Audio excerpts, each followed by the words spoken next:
What I wanted to say is, Jeff, you are worth 180 billion, $180 billion. You are the wealthiest person on earth. Why are you spending millions of dollars trying to defeat a union organizing effort in Alabama where your workers are fighting for decent wages and decent working conditions? What is your problem? Last night on this show, Senator Bernie Sanders called out Jeff Bezos, the CEO of Amazon and the richest man in the world, for opposing his workers' efforts to earn a decent paycheck. Democrats from President Biden on down have voiced their support for the right for workers to unionize as Amazon workers at this warehouse in Bessemer, Alabama, try to organize in one of the most high-profile union campaigns in recent memory. And a few weeks ago, I pointed out that given the try-hard posturing of so many prominent Republicans about how they are now the party of the working class, this unionization push is a great opportunity for them. If the Republican Party really wants to be the party of the working class and of unions, well, that's great, okay? But it has to actually mean something. So here's a simple test, gentlemen. Go on the record with your support for the workers fighting for their rights against Amazon right now. Otherwise, we'll go back to assuming this is all an insulting act. Now, since I put that out there, I feel duty-bound to report on a Republican who did kind of answer the call in the most passive-aggressive way possible. And speaking of Senator Marco Rubio of Florida, who penned an op-ed in USA Today last week, the bottom line is Rubio says he supports the workers, which, great, welcome aboard, Senator.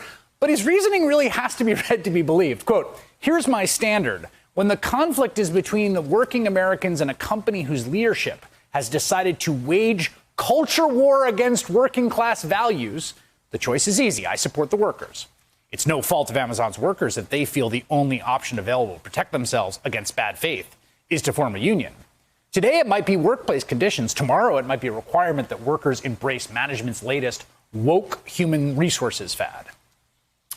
Basically, and I've read this op-ed a bunch of times now, Rubio's argument is, look, I don't like unions. I don't like union organizing campaigns. The Republican Party doesn't. We tend to stand with capital against labor. But because you corporations are defying our political and cultural sensibilities, now it's payback time.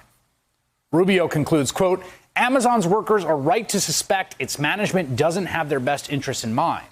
Wealthy, woke CEOs instead view them as a cog in a machine that consistently prioritizes global profit margins and stoking cheap culture wars. Conservatives like Rubio and Tom Cotton and Tucker Carlson have officially stretched the word woke past any coherence. They are now arguing the richest man in the world who is fighting against paying his employees more, the historically conservative Chamber of Commerce, and the U.S. military, yes, the U.S. military, are all bastions of wokeness. Maybe that word just is not a useful descriptor. I mean, to be honest, part of the problem here is that Republican values in the post-Trump era, their keening sense of grievance, grow increasingly bitter and antisocial, honestly, by the day. And the more they act on these weird, like, sort of whiny, victimizing impulses, the more it alienates them from just larger and larger swaths of mainstream American culture. And then when that happens, they then turn around and accuse, the Pentagon or the Chamber of Commerce of persecuting them because they're woke. But sure, look, if concluding the richest man in the world is too woke for you is the reason Marco Rubio is going to support organized labor, I guess I'll take it. Hey, thanks for watching our YouTube channel. You should know that you can follow today's top stories and breaking news and catch up on your favorite MSNBC shows all in one place. Download the NBC News app today.